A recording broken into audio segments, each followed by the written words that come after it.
खुश हो बेटा। गुरुजी मैं अमेरिका से आई हूँ और गुरुजी मैं 2000 साल में मेरी ईश्वरीय चिकित्सा हुई जिससे मेरी सारी गंदगी निकल गई। बहुत अद्भुत ईश्वरीय चिकित्सा हुई।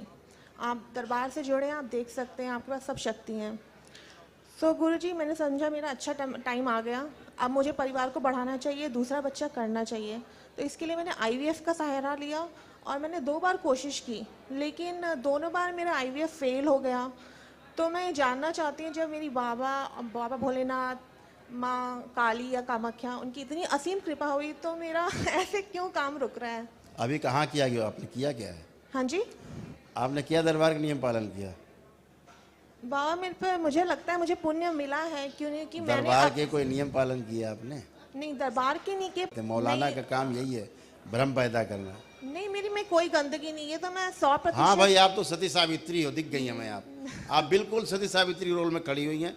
आपसे ज्यादा पवित्र धरती में कोई है ही नहीं दूसरा, ये तो मुझे दिख रहा है साफ साफ। नहीं सर, 2016 से पहले सब गंदगी थी, निकल गई 2016 में। आपको कैसे पता लगा निकल गई गंदगी?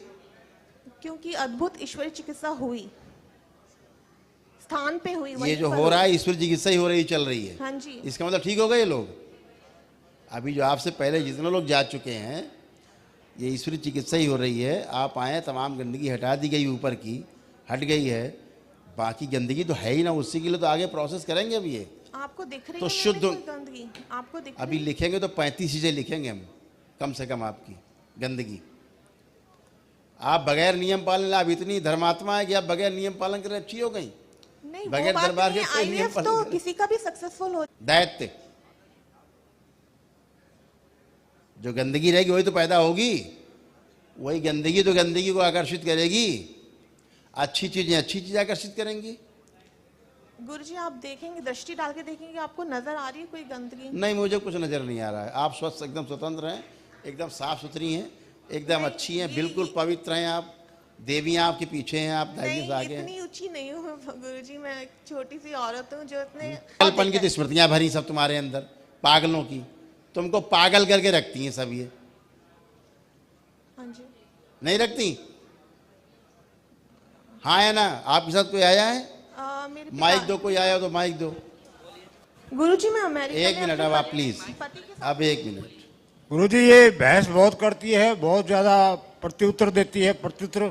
पागलपन जैसी हरकतें करती हैं? नहीं, ऐसा तो ज्यादा एकदम से एग्रेसिव हो। हाँ, बात बहुत ज्यादा बोलती है, चर्चा बहुत करती है। हाँ, वही पागलपन की स्मृतियां वही होती हैं।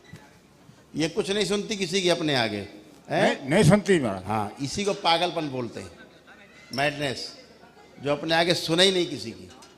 और क्या होता है पागल? माने कोई गुम्मा ले ईटा मारने वाला पागल थोड़े होता है, वो तो एक्सट्रीम लेवल पे है। लेकिन बेटा बहुत गंदगी है जो आपको आगे नहीं बढ़ने दे रही हैं, ठीक है? आपको बहुत भ्रमित करती हैं इसमें स्मृतियाँ, आप में भ्रम पैदा करती हैं, है ना? ताकि ऐसा भ्रम, मतलब ऐसा भ्रम पैदा करते कि बिल्कुल तुम अच्छी हो, फर्स्ट क्लास, तुम्हें कोई प्रॉब्लम नहीं, ऐसी वाली स्मृतियाँ आप वैसे फील करते हो। अगर दूसरा आदमी कहेगा तुम ऐसा करते हो तो आप उससे लड़ जाओगे, ऐसा कैसे, मैं तो ऐसी नहीं हूँ। तो वो स्मृतियाँ हैं वो इस तरह की, स्पेशली डिजाइन हो, है ना? तो आप अमेरिका में रहते हो तो आप तो समझ सकते हो उन चीज़ों को कि वहाँ पे इन चीज़ों की कितनी बहुतायत है। आपको लगता है कि ये आदमी एकदम चिकना चुपड़ा है, ठीक ठाक, लेकिन अंदर से कितना खराब गड़बड़ है। आपको समझ आता होगा रे यार वो गड़बड़ आदमी है, वो सोचे बैठा हम तो ठीक है ना? तो ये सब चीज़ें आती हैं बेटा, और ये गंदगी है। आप दरबार के नियम पालन करो और अच्छे हो जाओ हमेशा के लिए। तो उसके लिए बाद हम IVF की से लेकर दुष्ट पैदा अगर होते हैं, उसके बाद आप कर पाए, करें IVF से। और क्या? उसके बाद सभी, एक मिनट देख लेते हैं, आंखें बंद करो, संतान योग स्पष्ट किया जाए।